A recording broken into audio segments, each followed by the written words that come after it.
A big applause for Andreea Gleeson, CEO at TuneCore, and Franziska Pohlmann, CEO and film composer at Bold and Salty.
Hello, I'm Andreea Gleeson. I'm the CEO of TuneCore. We're actually going to talk about those stats in a little bit here. This is a very, very special panel for me. You know, I joined TuneCore 7 years ago, and I actually don't come from the music industry. I come from retail, where there's women at all levels of organizations, and it always struck me so kind of jarring when I came over to music and I saw just so little women on the executive side as well as on the creator side. And it's been so exciting for me for the last couple of years because I've had the opportunity to really work across so many organizations to create education and show that women belong in this industry and there's a lot to contribute. And I was really, really honored by Most Wanted Music for inviting me to talk a little bit about me as a female leader. And so I'm gonna actually start off by talking a little bit about my background, because I think that as leaders, we are the sum of our experiences, and I think it informs like maybe how I approach things and why some things for me as a woman might be a little easier than maybe for others. And then where I have to continue to focus and make sure that I keep working on myself to progress and drive impact. And so we'll go through that, and then I want to bring up Franziska after that, and we're going to talk through some of these stats. So we're going to get going here. And in addition to being the CEO of TuneCore, I'm also the ambassador to Key Change, which is an incredible organization. So they told me to get personal. So I'm gonna give you a little bit about who I am and how I got here. So I'm actually an immigrant. I was born in Romania. At the time, I was communist, and I came to the U.S. when I was 4. That's why I don't have an accent. I do still speak Romanian fluently, but I think in English and structure my sentences incorrectly. I always, growing up in America, we had to literally start over because my parents, They had to work odd jobs. They had great careers in Romania, but then had to literally start over. And then, I kind of always felt I was a little bit of an outsider. But I think that probably helped me push myself and just really trust in myself. And one thing that I started doing very early on, ever since I was young, I remember I was like, oh, I'd be interested in joining a student body where you can run and be vice president of your class. And I would try, and I would get it. I'd want to try a competition. I'm like, oh, I'd be interested in this, let me try. And then I would go up to state competition and get, rank up high and get second place. And something that I just kept trying to do all along in my life was just try, show up. I might not know what I'm doing, but just to try. And it's something that I did very, very early on. And I think the other thing that really kind of formulated to kind of build my confidence over the years is I was a little bit of a bad teenager. And I got sent away to boarding school. So I grew up in California, and I had to move in the middle of America in a state called Arkansas, in a very, very off the beaten path boarding school. And I had, at 14, to be away from my parents, which was, it was really hard. But I look back at all the kids I grew up with, that I were in my junior high elementary school, and they all never left the city we grew up in. They're still there. And so I learned to kind of be comfortable being uncomfortable. And it really kind of pushed me. And then fast forward to college years, I came to New York in '99. And I grew up in LA. I was like, these are my people, because in New York, everybody's very straightforward. They tell you what they think. They're kind of very no-nonsense, go for it kind of people, and I just really resonated with it. But I went through a period, again, because I grew up as an immigrant. My parents didn't really know how the school system worked in the US, and I didn't really have that guidance about how to pick my career, so I switched my major 3 times. I started as a psychology major, then I studied a year and a half of interior design at FIT. I was like, that's way too arty for me, because I'm a very right, left-brain person. And then I decided to switch my major to marketing, which gets to do both. It was very well-suited for me, so I finished with that. And then I was very fortunate. Let me back up. I applied to 50 advertising agencies in New York City to try to get a job, and you used to have to do this by mail. This was not go fire it off on the internet. Literally, you would stamp it. And anyway, I got rejected from every single one. Finally, I got an in with somebody being out on maternity leave at a department store called Lord & Taylor. And I went in as a temp. And then the girl never decided to come back. She wanted to, spend time with her family for a few years. So I got the job, and then I spent over 11 years there. And I had the privilege of living through when shopping came online. Literally, there was no shopping online, and then there was shopping online, and I lived through all of it. I was the 4th hire in the department to help build our website, and we grew it from 0 to a $300 million business over 7 years, which was in 2 countries, because I would also fly up to Canada for 2 years. It was incredible. And so I lived through this very, very fast-paced growth period, and loved it. I loved every bit of it. And then the last year I was there, I had to kind of bring the store and online together for a year to kind of make everything be one experience, because, people don't want to have an online and a store experience. They just want one experience. So I did that, I cleaned it up, and then I'm like, okay, I'm bored now. So I wanted to make a change. And for me, I just really have always loved the music industry.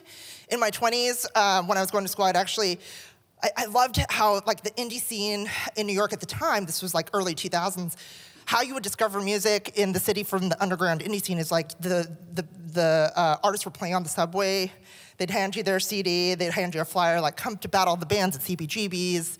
I love that whole scene. And then fast forward over a decade later, I'm like, oh, this is all online. I just lived through with shopping, and I can bring these worlds together.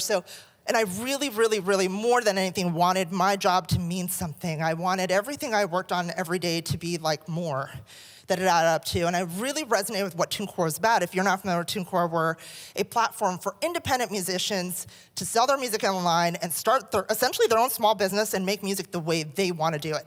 And I just love what that was about. And so I joined. I also really, really loved that it pushed the boundaries of music, because when you go to a record label, often they'll want to put you in a box. I can't tell you how many artists I talk to, and they are just mixing genres and changing what they're doing, and they're creating something new. It's really cool. So fast forward. Okay, so a year and a half ago, I had was given the incredible responsibility of moving into my role here. So I've been with the company 7 years. A year and a half ago, I was moved into the CEO role. And I guess what I wanted to show today to all of you, one, share my background because I think it informs maybe like what I'm about and how I got here. But two, talk a little bit about my approach to leadership, because it is, I think that women, they bring a perspective about how important it is to build really good culture in your company and how that can help you win.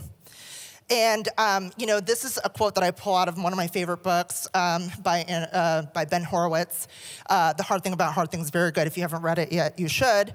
And it really sums up how I kind of prioritized the last year and a half of the company, which is we've got to focus on the people, the products, and the profits, in that order. Very important. And all right, talking about the people, a few of the things that we did. One, very important that your company understands what you're going for. What is your mission? And by the way, these are all things that I think, whether you're a woman or a man, you should be doing as good leadership skills. So this is like universal. Two, we really looked at making sure we're paying people the appropriate amount for their role and experience. So we did a company-wide review on banding for roles. And we made sure that if people were out of bands, we brought them up. And in some cases, there were some women way under market, and we took them up to where they belonged. So very, very important. Spend time on career development and pathing to really think about, you may not have these skills today, but what is your role in like a year, in 2 years? How do we help you get the coaching that you need to get there? Because I'm a big believer you get out what you put in. So if you focus on your teams, that you help them grow, they're going to come every day caring about what they do. And they believe it. There's an expression in English that says drinking the Kool-Aid. And they don't do it because it's their job and they clock in and clock out, but they do it with their heart. And you just get so much better work out of everybody because they're doing it because they want to do it and they believe in it. And then lastly, the company culture, which is, we invested in DEI training to make sure that everybody had the right values. We made sure that, with our recruiting practices, we were looking at how are we making sure that we have good diversity. And we would measure it. We'd say, okay, this is like our makeup of men, women. This is our makeup of people of color. LGBTQ+, and we're measuring that so that we can set goals and make sure that we are progressing. And I'll explain why that's important, because there's actually really good reasons companies should be diverse that can actually help your bottom line. So what did this do? Well, so number one, a couple of the benefits, just to talk about the culture, is we completely overhauled the benefits. We did surveys. I read Glassdoor. I actually respond to every Glassdoor review we get, personally. All the tough questions, I answered them all. Sometimes I'm like, yeah, you're right. We will fix that. And in the US, we're notoriously known for horrible paternity leave. So we actually raised it. We doubled it. It was like, I think for women, it was like 12 weeks, and for men, it was like 6 or something. We took everyone up. No matter any new parent, you're at 16 weeks, paid. And then we instituted another key one was a year-round half-day Fridays where we end at 1 o'clock every Friday for work-life balance. So those are a few. There's others on this list. We took this Show Us Your Leave challenge. Anyway, it was really good. And then what did that add up to? So a year later, we actually there's something called Crane's Best Places to Work in New York City. And it's entirely employee survey-led, where they actually survey the employees and they give feedback. And we made number 49 out of 100. First time we made the list in New York City. And the expression, if you make it in New York, you make it anywhere. So I'm really proud of this one. So that's the people. So that's number one. Okay, next, what do you focus on? You focus on the products. You gotta make something that people cannot live without. How are you delivering on that as a company? And so we took some hard looks. Like, we actually spent a lot of time really thinking about, okay, what do our artists want? What do they need? And we made a bunch of changes, essentially, and really focused on how do we drive impact to actually help our artists grow.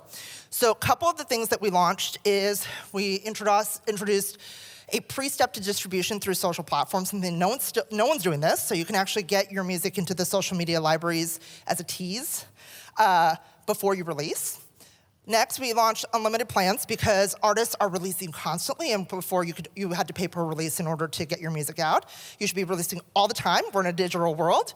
You're not gonna find just shelf space. You should be staying top of mind, both on social media and in the stores. And we've done numerous partnerships where we're early and first. Most recently, YouTube Creator Music that just launched. I won't go into what that is, but it was very important. So then the profits. So far for this year, we are up 31% in our revenue, and actually this is probably more of our EBITDA number, because the way it gets publicly shown anyway. So this is really exciting. So, again, start with your people, make sure you're delivering value, and then make sure obviously there's a lot more than this, because you have to work on operational excellence and a lot of reasons to make sure you're operating smoothly, but you can drive the results. So, last little bit here about women in leadership. So this is actually really great. McKinsey just released a study to talk about what is the makeup of women in leadership at various roles. So, in the US population, women represent about half the population. And you can see here that, great, in entry-level roles we're pretty close, where it's about 48% of women are, 48% of the employees are women. But as you can see, as you move up, especially in the C-suite, there's still a lot of underrepresentation. So this is where we have room to grow, and we are gonna actually get into a little bit more of this on what is the makeup in the music industry, specifically in small businesses, and why? And we're gonna talk about how do we solve it. So right now, I'm very excited to bring Franziska Pohlmann up, who's the CEO of Bold and Salty. Thank you so much. Andreea, and also a warm welcome to you.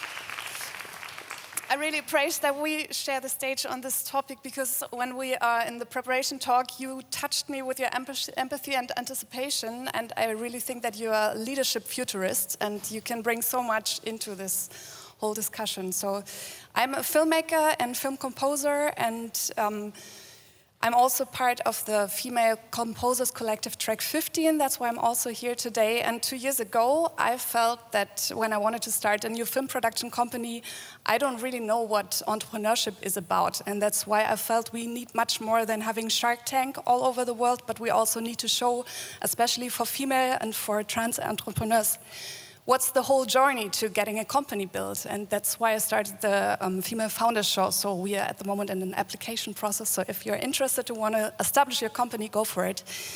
And that's something that we also thought today, because we are in a power position here somehow, and we want to give the stage to one of you. So if you're interested to present yourself or a project, we would like to hand over the stage for you for 60 seconds at the end of our panel. So that's what we have at the next slide, I think. So a 60-second pitch. Like, we're looking for volunteers, so think about it, and we're gonna look for volunteers. Okay. Definitely. So that's for you, make up your mind. All right, so I'm gonna start off here, and then we're gonna go back and forth on various stats. Number one, why is diversity important? There's another great McKinsey study that actually looks at the organizations that are more diverse versus those that aren't. And what it shows is that for organizations that have more women at the top, they are 25% more likely to outperform their less diverse peers. And if you have an organization that is made up of more people of color, more diverse race and ethnicity, you are actually 36% more likely to outperform your peers. So for organizations, the more diverse you are, the better. And if you can think about it, of course it makes sense. If you get everyone at the table that looks and sounds like you and thinks like you, they're not going to push the medium. They're not going to drive progress. The more diverse you can make your organization, the more you're going to think of innovative ways to work and to deliver value to your customers. Yeah, definitely. All right, so then where are we today? And there's a really great study. This comes from the Annenberg Inclusion Initiatives, and some of those stats were in the video earlier.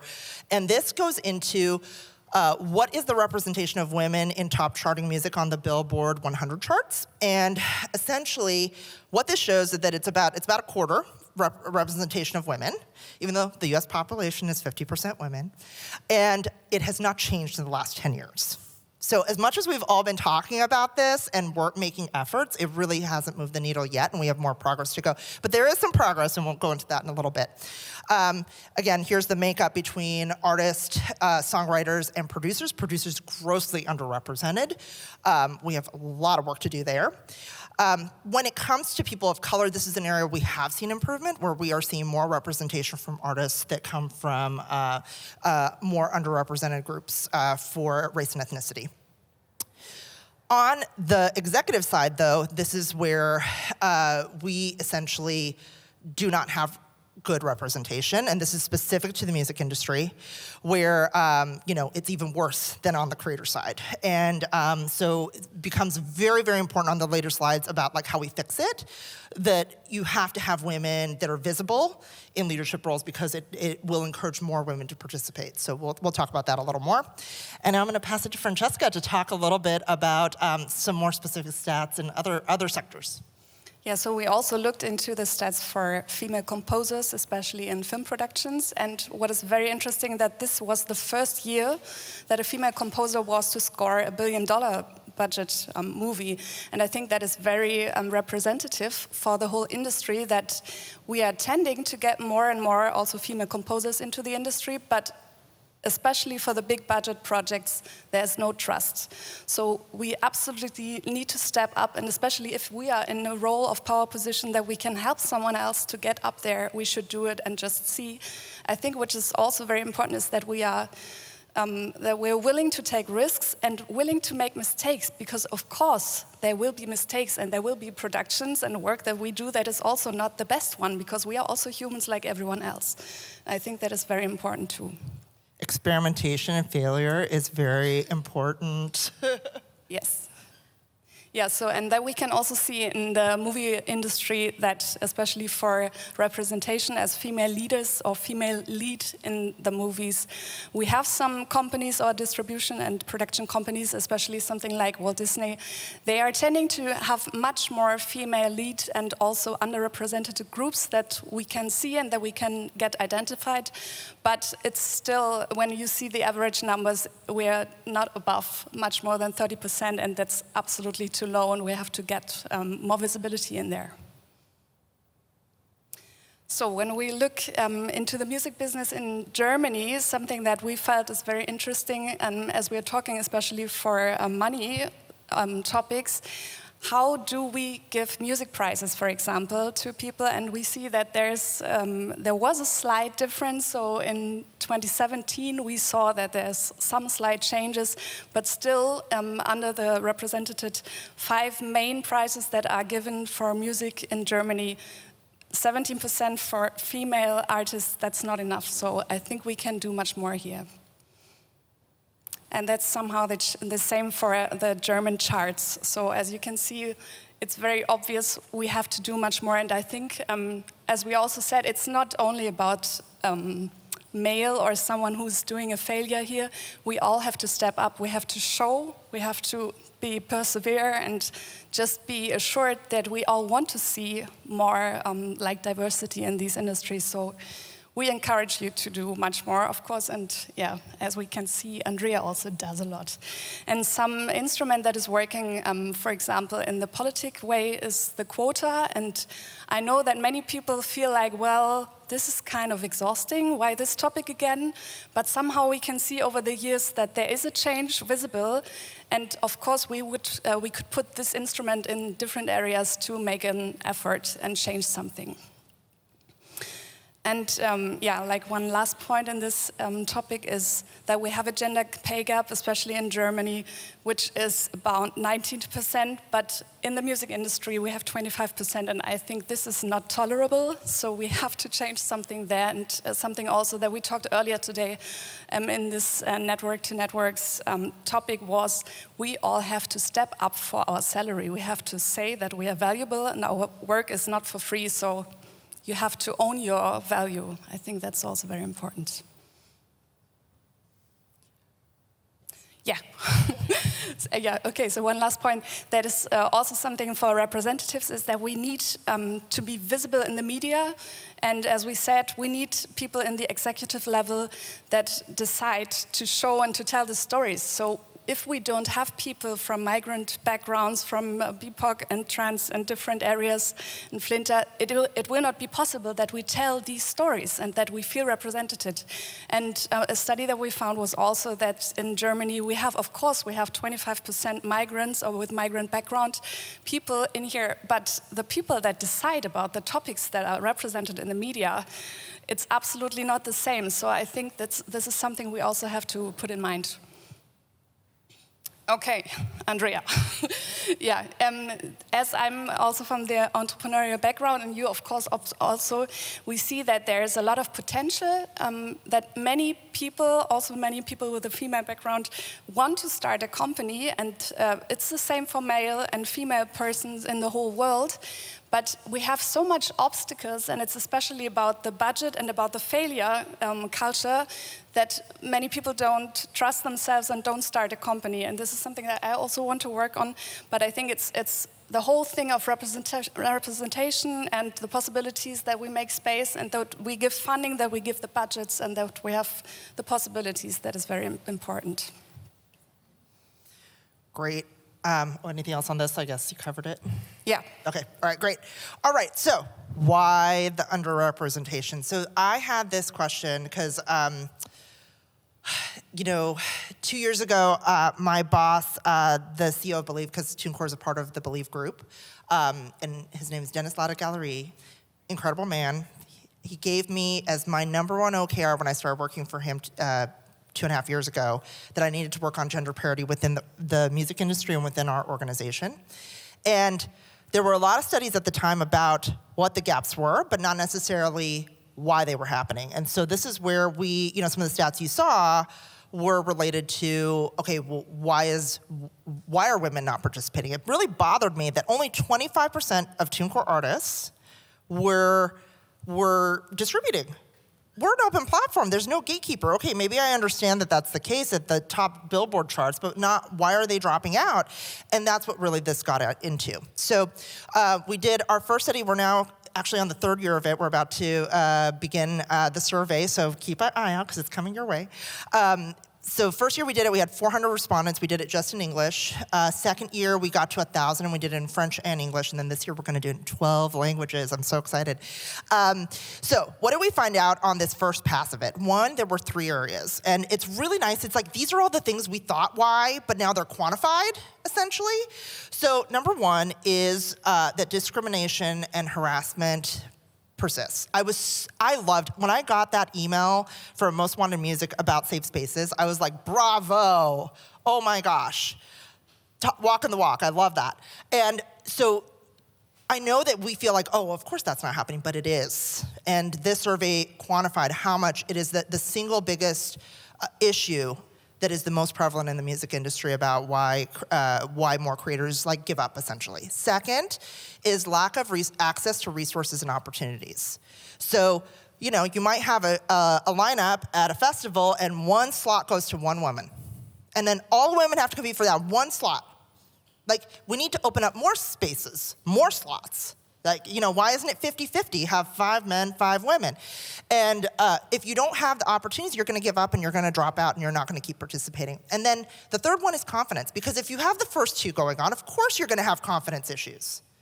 And so these were the high-level issues that kind of came up. And then during last year's study, we did ask the question about, okay, have things gotten better? So in the very left bar is essentially the respondents against these various areas where there has been seen some improvements. So really great that there is actually, and again, this second year that we did it, in addition to female creators, there were female executives and men that also responded, and then it's good that there's a lot more visibility of women in leadership positions, so that's good. That's a great first step. But then again, you see that there has not been seen enough changes around harassment as to kind of pick out the two biggest learnings here. All right, and then to kind of we kept trying to iterate to get to like the crux of like what are the issues and how do we do them. Essentially, there's a couple gaps, just to pull out a few of them. One is the perception gap. It's that, especially with some of the male respondents that responded, you know, we asked men and women the same questions. We said, do you think this is an issue? And it was just really interesting to see that men didn't think it was an issue. Like, best example I can give is the pay gap. So, men and women were both asked, is there a pay disparity between men and women? And women responded that 67% said yes, 36% of men said yes. So there's like a whole over 30% that did not even know there was an issue. How do you fix an issue if you don't know it's there? So it's really important. So there's a perception gap about not thinking something's an issue. This is why studies like this are very important, so that we can educate ourselves. The second thing is the value gap, which is women not being paid the same amount as men, and not being valued the same as men. So this is where, again, when we get into what can we do about this, we have to know what the problem is and then work on it. And then, as I mentioned, harassment. And then essentially, when female creators and executives were asked the same questions about how do we solve this, there was a lot of alignment. And I think that there's a really big opportunity for women on the executive side to be pulling, what is the expression someone said to me? Lift as you rise. Yeah. Lift as you rise, I just love that. And I feel a huge responsibility to create more spaces for women creators. And likewise, like I feel so much support from my female artists and my other underrepresented gender minorities. And so, it's just really important that we support each other as we grow. Okay, so some actual ways that we can all be the change we want to see, because everybody has to be involved in this. You can't just be a participant saying, oh, it's like this. We all have to participate. And so we're going to go into some of those. Yeah, so 3 things I would like to say. One thing is definitely we can and we have to invest into all the female artists, female leaders, executives, and also give more funding, help each other, and stand up for our value. And the second thing is, I think diversity is, of course, also in the age thing. It's a big topic, so we should do something like reverse mentoring. It's an issue at the moment in the entrepreneur world. We talk a lot about it, and I think we can do also in all the executive levels. It doesn't matter where you are, but you can learn from everyone who's experienced and the way around. And the third, as I said before, we need room to experiment, we need room to make mistakes and to be okay with it and to say it's part of the process. You cannot get better when you don't fail. And if we don't have opportunities, we have to fail first maybe. So that's something very important. I learn more from when I mess up than when I do a good job. So, awesome. Okay, so I'm gonna go through a few categories here. So individuals, what can you do as an individual? What is on your playlist? What are you listening to? Are you listening to a diverse playlist to actually support financially who you're listening to with the music you're listening to? Are you going to showcases where they are actually prioritizing more diversity in the lineups? So this is something, put your money where your values are, so to speak. And that's something we all can do. Educate yourself. We talked a little bit about the perception gap. This is an area that, you may not know it's a problem, and there's a lot I'm learning. I'm definitely I'm realized that I'm a white female and I have a lot to learn about just how other underrepresented groups, especially in race and ethnicity, that I have no understanding of like what they go through. And I'm constantly educating myself on that. It's very important because that's how we make changes. And then nominate for diversity. There are some great lists out there that you can actually make sure that you're doing your nominations. I mean, if you're a recording academy, like voting member, are you voting for diversity? And even other lists, you know? So nominate, vote, and make sure that you are helping recognize some of these underrepresented groups.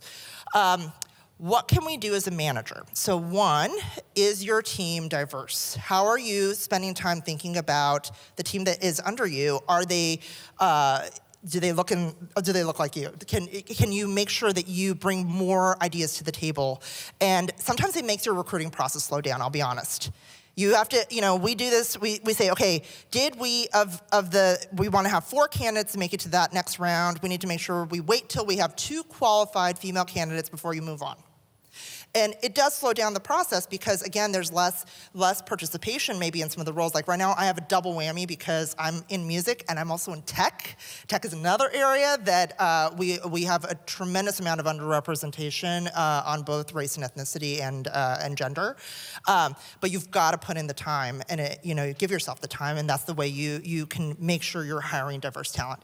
Invest in learning and development within your organization. Again, we talked about what I did around making sure that we're building pathing and helping our team members be able to get to the next step.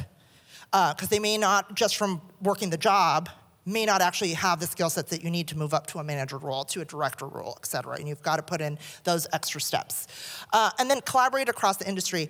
I love working with all my male counterparts, and when they reach out to me, they're like, how can I help you? If you are a male in this industry, you can actually be a huge ally to make sure that you are creating a network for women and other underrepresented groups, and helping them be able to progress and to actually drive change together.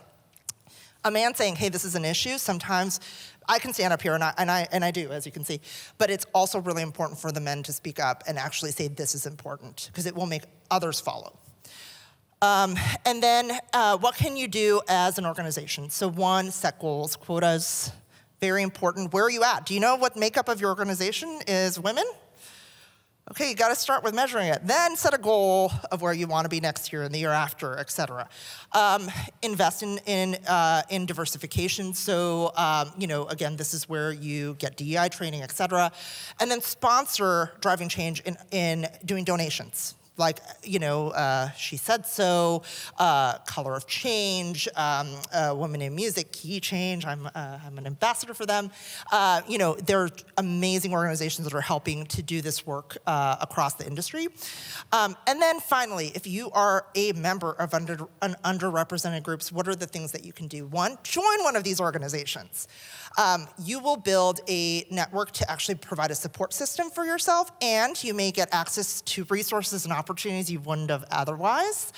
Also, be very honest and assess your strengths and weaknesses and work on those things. Like, you've got to look at yourself in the mirror and make sure that you are investing in yourself and building yourself up. And the last thing I'll say, because again, it's the confidence thing, is there's an analogy for basketball in America that it's, you miss 100% of the shots you don't take.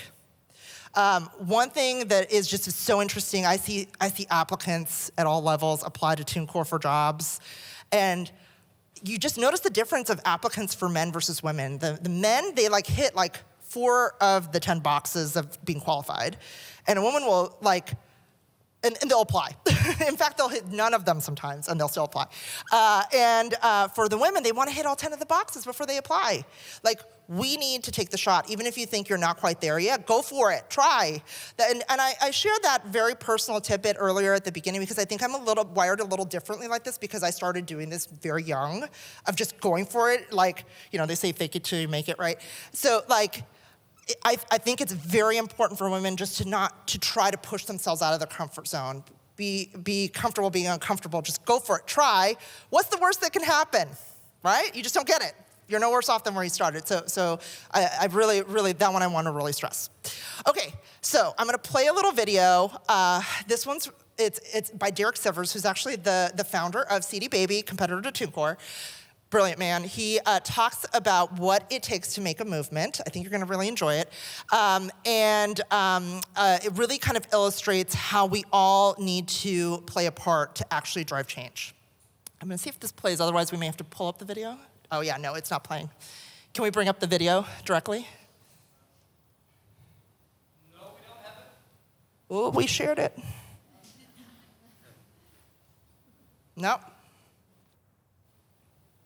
All right, oh, it's so good. Can we try? We didn't get it. We definitely sent it. It's a YouTube video link? No? Okay, I'll voice over it. Hopefully they might figure it out. Okay, so basically this one guy in the middle of the field is dancing all by himself and looks a little crazy. And then there's another guy who joins him and starts dancing with him and then encourages more people. And then there's like another person that comes and another person comes. And they all look like a little bit of a crazy group initially, but then literally the whole field starts dancing. And I guess the moral of the story here is you might be out there standing on a limb looking a little crazy initially, and even if you're early, if you're like that second guy especially, like you actually like risk ridicule yourself by joining in that early stage. But this is how you start making a movement, and we all need to play a part in driving change and making a movement, and don't feel like you should sit on the sidelines. Like, get up and go stand with the crazy person, because you're going to get things going. All right. And I think we've reached the fun part. Yes.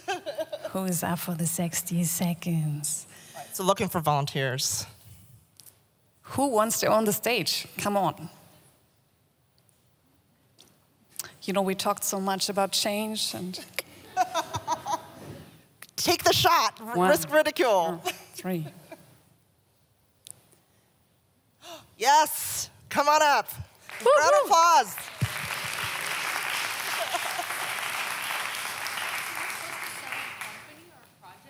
Whatever. 60-second pitch. The stage is yours. And introduce yourself, please. All right. My name is Ali Silver. I've lived in Berlin for 2 or 3 years. I have an artist management company called Free Radical Productions, and I'm also a band therapist. So that's what I'm going to pitch right now. After managing bands for many years, I realized that artists really need help and creative support and personal support.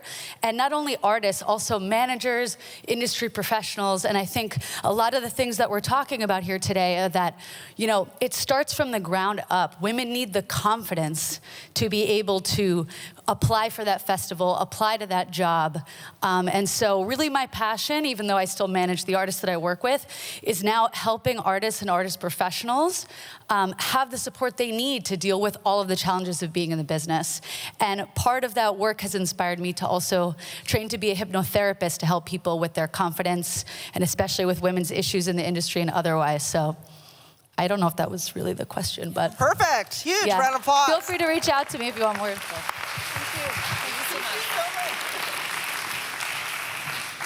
Well, all right, great job. I loved it. All right, so I think we're just going to move on to the Q&A section.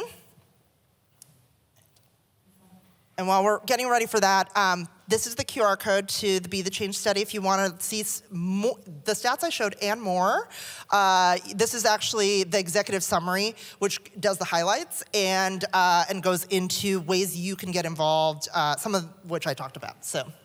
Okay, thank you for the input. I feel very inspired. I hope you do too. And if you have any questions for these two women, this is now your chance to type them into your Swapcard app. But before you do that, I have a question. So I was very interested in what you said, and I wonder, like listening as a young woman, maybe how can I stress within my company, maybe I'm not yet a female leader, but just a female in a company, how can I stress to my leader that diversity and female empowerment is actually important to me, maybe in a surrounding where there are not so many women in leadership? I'll take that one. Yeah, I mean, I think you can start definitely talking very, very genuinely with your direct manager, and also with your HR team. And the best advice I give is to go where the friendlies are. Like, if you see somebody who's really supporting women, go and talk to that person. And partner with them, and they will help you to actually start implementing that change and might have some advice. Because every company's culture is a little differently, so I think the approach you need to take might vary a little bit.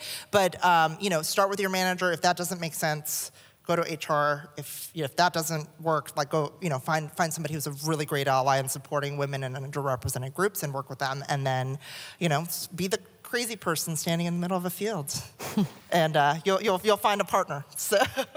And I also felt some of the stats that you were showing, sometimes it's necessary to just emphasize what you say with some numbers, and I think it's very easy to use some of them to show that it also changes the company culture and sometimes gets more revenue into the company if you have a diversified team. So sometimes the numbers help. Is there any question from your side that you may not have typed in, but you just want to raise a hand and ask it right away? So now is the chance. If not, I have another question, and it would be, how does female leadership and diversifying a company actually influence recruitment? What are obstacles in recruitment, or things you have to do differently then? You want to go for that one? Okay. All right. I don't want to answer all of them. Basically, it's what I said. You set goals, you say, okay, because you always want to hire the best candidate for the job. So, you should always go in that's the plan, regardless of gender and race and ethnicity, but you need to make sure your candidate pool is diverse. And if sometimes you hold a role until you get more qualified candidates to actually do the job well, So set goals, measure it, and, I actually have to do the opposite. I was actually talking, because I have a lot of women that work for me, and I'm I have to make sure I have some men too, So you've got to make sure that you have that balance, to make sure you have that diversity at the table, so, yeah. We've got a question from Maya within our chat, and she's asking you, if you had one advice, what advice would you give female leaders in the music industry to succeed, apart from going for it and building your confidence? Be visible. Be visible. Because you deserve the spotlight. Sometimes, a lot of women, speaking engagements, right? Very, very strong, knowledgeable women will turn them down. I was actually I was at Music Matters in Asia, and I was talking to Jasper, who organizes the whole thing. Amazing conference as well. This is amazing. You guys have done a great job, by the way. But he invites women to do panels, and they say no. You have something to say. You deserve to be up on the stage, and you will encourage more women to participate if you are visible. Be visible. Yeah, and if it's possible, bring someone along. So you can always bring someone along and just make it easier for maybe someone who it's the first time for them. Make it easy, because there's a lot of spotlight for you. And if you're a male that's a leader, bring women with you. Bring women with you to the conferences. Give them the opportunity to network and to meet others and to get comfortable in these settings. So. There's a question over there.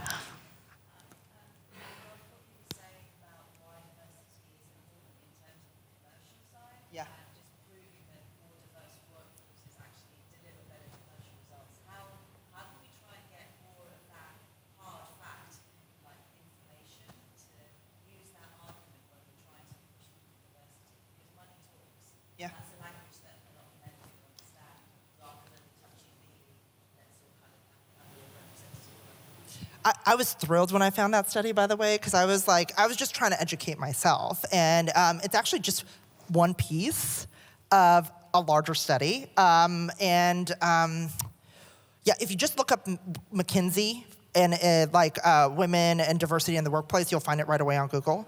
It goes into more. So you can actually be armed very well just from that one study, and I think they're due to redo it again. And they did do a new version. The slide that I showed was specific to women in the workforce now.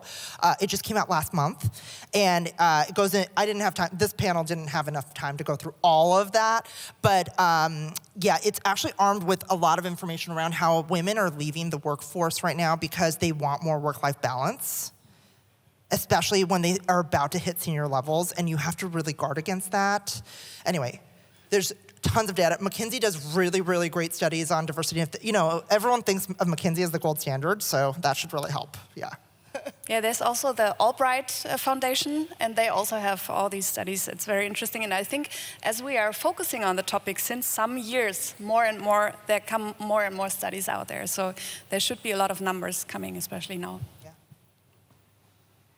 If there are any more questions, now is your chance. But I'm sure, looking at the schedule, that maybe you'll have the chance to ask you right after this panel. Thank you so much for this inspiring talk. I think we all took something out of this.